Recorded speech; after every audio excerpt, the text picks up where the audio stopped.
Salut à tous et bienvenue dans ce nouvel épisode sur mon quotidien de plante addict. Alors aujourd'hui c'est un épisode un petit peu spécial puisqu'on prépare mon prochain voyage.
Alors ça y est, on y est, on arrive au jour où je vous fais un message face caméra pour vous dire que je repars en voyage.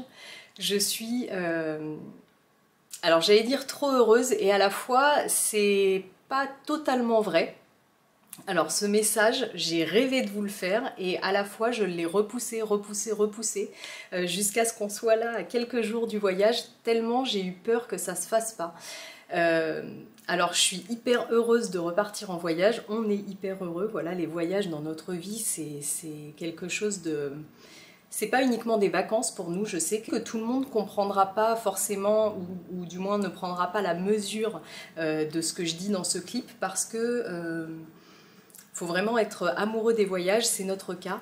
Nous, c'est quelque chose qui nous fait vibrer, c'est notre passion dans la vie, les voyages. C'est quelque chose dont je vous ai assez peu parlé sur cette chaîne parce que j'ai ouvert la chaîne en août, ça a fait un an en août là, donc en août 2021, donc en pleine, la pandémie était déjà bien installée. On n'a pas voyagé nous depuis 3 ans et c'est vrai que c'est quelque chose qui m'a peiné beaucoup et donc je voulais pas en parler parce que j'étais nostalgique des voyages et en parler, ça me faisait pas du bien. Bref, mais voilà, c'est vraiment quelque chose qui est très présent dans nos vies, beaucoup plus que les plantes ou quoi que ce soit d'autre. C'est notre passion première. On a fait un tour du monde avant d'avoir un enfant. Enfin voilà, j'ai même du mal à vous décrire ce que ça représente pour nous. C'est pas uniquement des vacances, c'est ce qu'on attend toute l'année.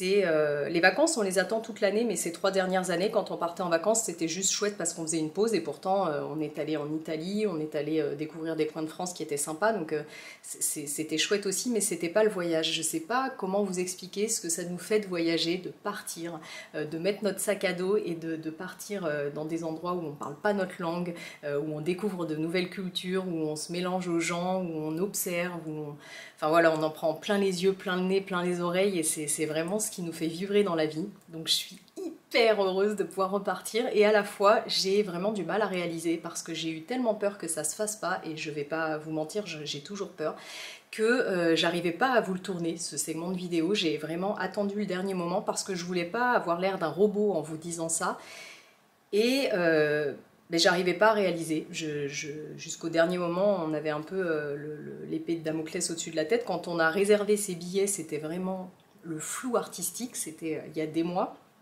Alors j'oublie de vous dire où on part en Thaïlande, un des endroits au monde que j'aime le plus. On a de la chance, on a eu un coup de cœur pour le même pays. On a fait beaucoup de choses avant de se connaître, depuis qu'on est ensemble. Et on était plutôt du genre à toujours partir dans un endroit et ne pas y revenir. Alors à part les Antilles bien sûr, parce qu'il y a la famille de mon mari, la Martinique, et moi j'ai de la famille en Guadeloupe. Mais sinon on a plutôt tendance à partir dans un endroit, je suis complètement excitée. Y créer de bons souvenirs et aller ailleurs pour pas abîmer les souvenirs qu'on s'est fait là-bas. Donc on a plutôt tendance à changer tout le temps. Et la Thaïlande, ça a été un vrai coup de cœur. Mais vraiment, ce pays, c'est notre endroit de bonheur. C'est l'endroit où on a envie d'aller presque à chaque fois qu'on a des vacances. Voilà, c'est le seul pays où on est retourné plusieurs fois. Donc là, évidemment, dès qu'il a été alors j'allais dire possible, envisageable, parce qu'à l'époque c'était loin d'être possible, de voyager, c'est vers la Thaïlande que tous nos espoirs se sont tournés. Et puis quand on a réservé nos billets, c'était vraiment le flou artistique. Ça avait commencé à fortement s'alléger là-bas, les mesures sanitaires. Mais bon, il n'y a quand même rien de sûr. Un billet, il faut le réserver des mois à l'avance, donc tout pouvait arriver entre-temps. En France, plus le temps passait, là, plus on parlait de 8e vague et de possibles mesures sanitaires qui allaient revenir. On ne savait pas ce que c'était. Enfin, vraiment, voilà, je réalise toujours pas. Là, je me rends quand même bien compte, les bagages sont prêts, on est à quelques jours du départ. Je me rends quand même bien compte qu'on est plutôt bien parti, mais j'arrive pas à me dire « Allez, ça y est, je pars dans tant de jours, c'est certain ». Et voilà, d'ailleurs, je vous en ai parlé en story hyper tard, parce que c'est pareil, j'ai eu peur en fait de faire face à une déception qui aurait été vraiment compliquée pour moi à gérer. J'espère, je touche du bois, j'espère que ce ne sera pas le cas. Et ça aurait été difficile d'en avoir parlé avant et d'avoir à l'expliquer à beaucoup de personnes. Donc voilà, c'est un truc qu'on a gardé pour nous pendant des mois en se disant ok, on réserve, on essaye de plus trop y penser, on met ça dans un coin et puis voilà. Et puis là, petit à petit, il a fallu préparer le voyage, préparer un peu les bagages et tout ça, et ça y est, ça prend forme. Donc voilà, je suis trop heureuse. Ça fait des mois qu'on prend des cours de thaï parce que c'est quelque chose qui nous plaît beaucoup. Alors la Thaïlande, on y est déjà allé, je crois que c'est notre 6e voyage. Je crois que c'est ça. Donc on y est allé un paquet de fois. Au début, on est arrivé comme ça, comme dans n'importe quel pays, hein, sans rien connaître, mais on prend toujours la peine d'apprendre au moins bonjour, au revoir, merci, pardon, les quelques mots de politesse. Déjà parce que je trouve que c'est la moindre des choses et aussi parce que je trouve que l'approche est différente dans un pays quand on arrive avec quelques mots de vocabulaire. C'est la même chose que quand vous travaillez en plein Paris et que vous avez quelqu'un qui arrive au travail et qui vous parle directement en anglais, alors que la personne qui va vous dire bonjour avec un accent et puis qui va ensuite parler en anglais, c'est pas la même chose. Et ben, à l'étranger, c'est pareil. Quand vous dites déjà quelques mots de leur langue, ils se sentent... je pense que c'est un petit peu une marque de respect, une marque d'intérêt pour le pays et l'échange est complètement différent. Alors en plus, nous, depuis qu'on voyage avec notre fille, l'Asie, c'est vraiment avec un enfant, les Asiatiques et particulièrement les Thaïlandais adorent, vénèrent même les enfants. Donc depuis qu'on y va avec notre fille, enfin je dis depuis, on n'y est allé qu'une seule fois avec elle, on est parti, elle avait 22 mois, c'était un voyage génial pendant 3 semaines, ça a été vraiment un bonheur. Voilà, les gens viennent encore plus vers nous, mais nous c'est ça ce qu'on aime, c'est la rencontre avec les gens. La Thaïlande, maintenant qu'on connaît bien, on a tendance à sortir des circuits touristiques, on va plus dans les... Alors on va dans les grosses villes parce que par exemple on adore Bangkok nous. mais on va plus dans les endroits touristiques et on a envie vraiment de, voilà, de tisser des liens avec les gens et c'est super chouette et forcément en parlant un petit peu la langue bah, c'est plus facile. Avec les années, au fil des voyages, on a appris des petits mots par-ci par-là. Quand on était au restaurant, on est allé sur des îles où on allait acheter du poisson directement aux pêcheurs. Il va falloir que je regarde le temps sur cette vidéo parce que là je suis capable de vous faire une vidéo d'1h30 où je vous raconte toute la Thaïlande. On avait trouvé des pêcheurs qui vendaient leurs poissons directement sortis de l'eau. On allait acheter le poisson et hop, il y avait un petit restaurant sur la plage à côté. Donc à force, ils avaient pris l'habitude de nous voir tous les jours et puis il n'y avait pas beaucoup de touristes qui faisaient ça. Donc on discutait un petit peu avec eux en anglais et puis on leur demandait bah tiens comment on dit du poisson, de l'eau. Donc on a commencé à avoir un petit peu de vocabulaire comme ça. On n'a pas trouvé ça hyper compliqué et puis surtout ça nous passionnait. On a refait ça le voyage d'après, le voyage d'après. Et puis voilà, à chaque fois on apprend un petit peu plus. On a appris... Vous voyez, par exemple, en prenant les transports en commun, les premières années, on prenait par exemple le taxi, et puis avec le temps, on s'est dit, bah tiens, on prendrait bien le bus avec les Thaïlandais. Alors on est monté, ils s'arrêtaient même pas pour nous au début, puisque je crois qu'il n'y a pas beaucoup d'Occidentaux qui prennent les bus. Donc on montait un peu dedans, le bus ralenti, bon bah on poursuivait tout le monde, on montait dedans, et puis on se laissait guider par les gens en disant, bah on voudrait aller là, et puis tout le monde nous aide. Enfin vraiment, la Thaïlande, c'est des gens qui ont, si vous êtes dans le respect, que vous faites les choses correctement, comme partout quand on voyage, il faut se renseigner un petit peu sur la culture du pays et les règles de bienséance. Quand vous faites les choses bien, les Thaïlandais, c'est des gens qui ont le cœur sur la main, qui adorent les gens, les touristes, et qui aiment aider.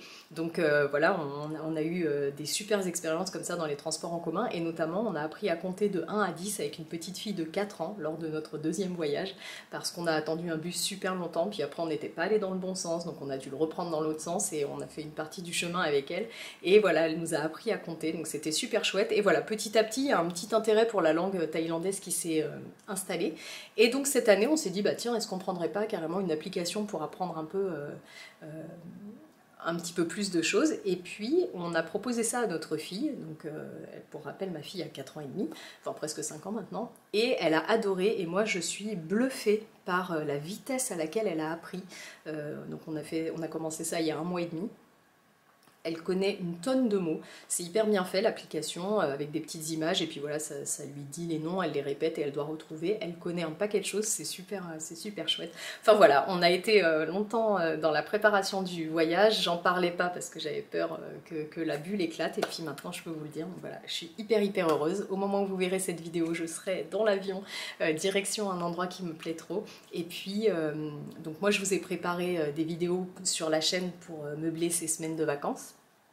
Et je pense qu'au retour, je vous ferai, dites-moi si ça vous intéresse de voir un petit peu la Thaïlande, de voir comment ça se passe là-bas. Dans tous les cas, je vais filmer des images en rapport avec les plantes, parce que quand je suis devenue plante addict, je me suis dit, mais c'est fou, je suis partie X fois en Asie ou aux Antilles, en fait je regardais pas les plantes, je ressortais mes albums photos, je me revois encore faire ça les premiers mois là où j'étais dingue des plantes, en me disant, oh non mais il y avait ça à côté de moi, il y avait ça, et je les voyais pas dans la rue, des trucs énormes. Donc je vais forcément vous filmer des choses en rapport avec les plantes, mais dites-moi si ça vous plairait que je vous fasse, je sais pas, un petit... ça sera pas un vlog parce que je vais pas filmer du face caméra là-bas, mais une petite compilation d'images pour voir un peu comment ça se passe là-bas, je sais pas, la nourriture, deux temples, un peu les paysages, voilà. Dites-moi si ça vous intéresse, moi ça me fera plaisir de partager ça avec vous. Et puis voilà. Alors pendant notre absence, j'ai la chance d'avoir ma maman qui va venir s'occuper de mes plantes. D'ailleurs c'est elle qui s'occupe également de Rollo, donc elle va être là à la maison pendant toute la durée de notre absence. Donc j'ai essayé de mettre en place quelque chose de simple pour elle, pour qu'elle puisse gérer les arrosages d'une centaine de plantes, alors qu'elle en a pas forcément beaucoup chez elle.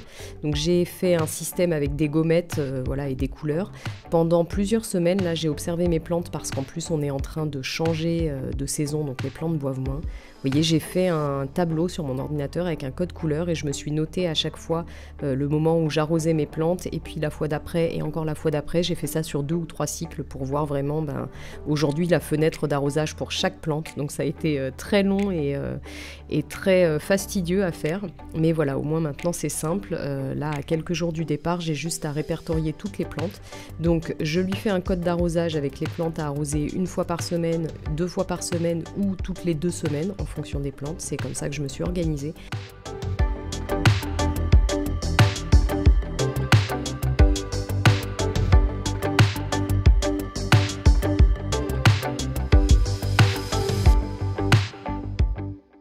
Et j'ai décidé pour toutes les petites plantes de les mettre en boîte. Donc c'est ça la boîte que vous voyez sur mon lit, pour que ce soit simple pour elle. En fait, celle-ci, elle n'aura pas à s'en occuper parce que moi, c'est des plantes que j'arrose tous les 2-3 jours. Donc je peux pas lui demander ça. Donc toutes les petites plantes de la maison vont atterrir dans des boîtes collées à la fenêtre et comme ça, elles seront dans une atmosphère humide et il n'y aura pas à s'en occuper.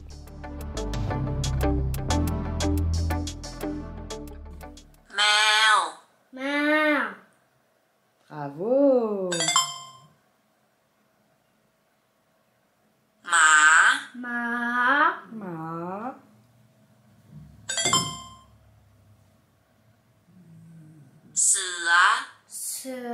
Sera. Bravo.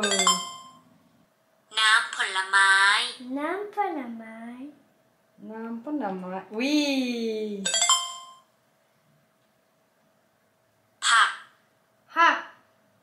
Bravo.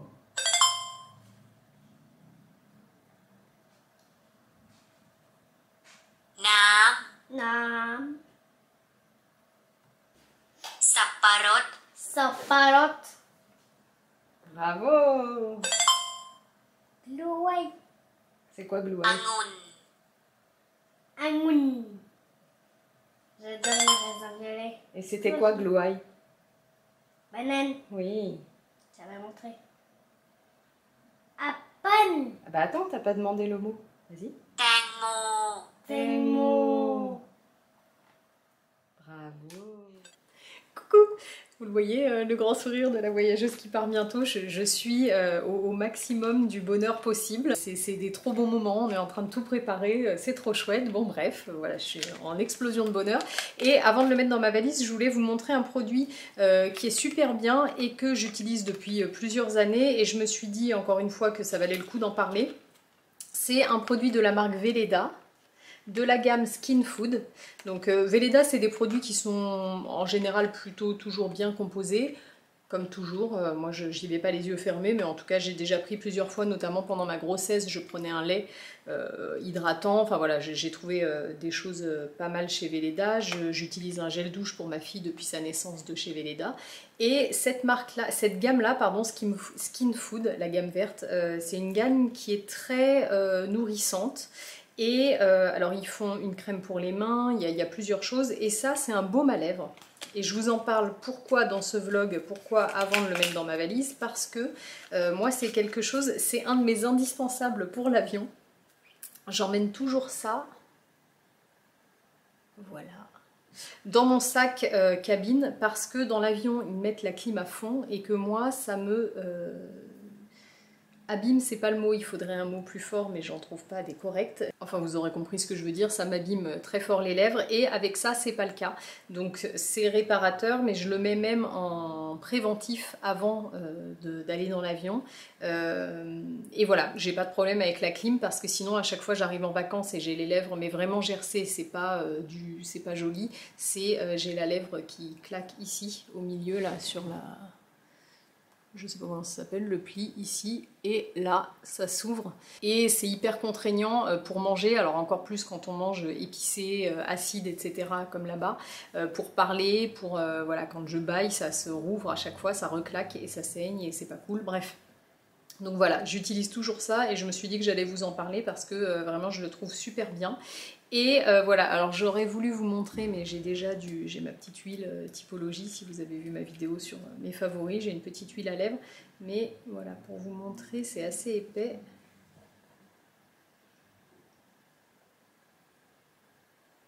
Voilà, vous voyez, ça fait une espèce de pâte, c'est pas liquide. Est-ce que je vais réussir à le refaire rentrer? Voilà, impeccable. Et donc voilà, la compo est bien, il n'y a pas de parfum, il faut... bien lire parce que c'est écrit fragrance et du coup moi ça c'est des mots qui me plaisent pas, mais c'est à partir d'huile essentielle et voilà mon petit baume à lèvres.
Et voilà, c'est la fin de ce petit vlog, j'espère que ça vous a plu. Moi, ça m'a fait plaisir de partager avec vous un petit peu tous mes préparatifs.